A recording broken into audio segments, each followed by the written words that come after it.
You visited the Midlands with Minister Bruton recently, and one of the issues that was raised directly with you by the union representatives, by Deputy Murphy and myself and others, was the need to ensure that local staff would be involved in any work on the rehabilitation of bogs. And I would like you to update me on what progress has been made to ensure that it is the staff that are losing their jobs in Pordenamona that will be involved in the rehabilitation of the bogs. Thank you. Thank you very much, Minister.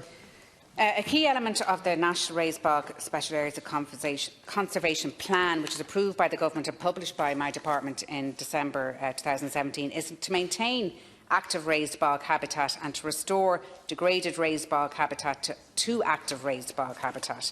And this restoration plan for Ireland's raised bog special areas of conservation is contained within this plan, and it was intended to restore all designated raised bogs within 3 cycles, with the first cycle operating for the duration of the management plan.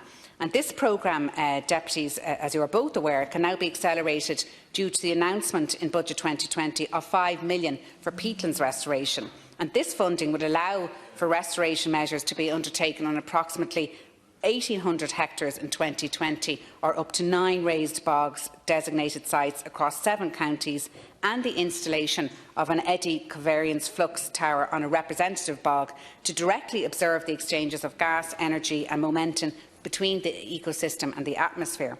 And the flux tower will directly measure the carbon, water and heat flows between plant communities and the atmosphere. And 23 other raised bog designated sites have been identified for restoration works under the next number of years under the programme.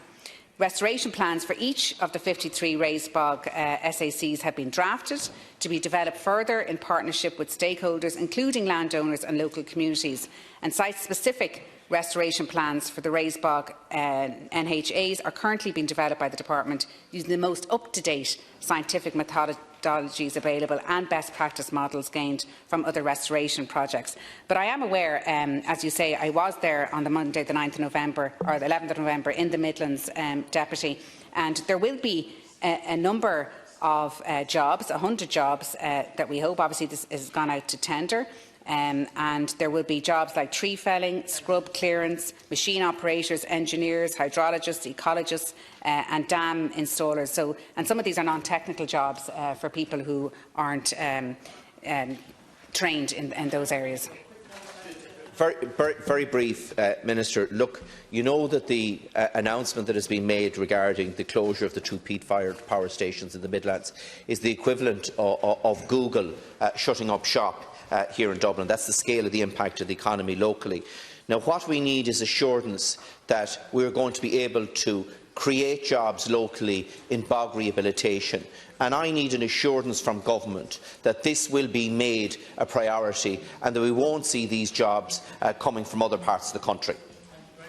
Thank you, Deputy. Yeah, I mean, obviously we can't say if some of the workers can work for the National Parks and Wildlife Service about bog rehabilitation as they need to win the tender. So the contract for peatlands work will have to be awarded following a competitive tender process to be managed by the National Parks and Wildlife Service. But obviously there are, as I said, a number of jobs there, and that, the Board of Mold will have to apply like any other party, Deputy. But we hope that they'll be in a position to do so and that they'll be successful in their application.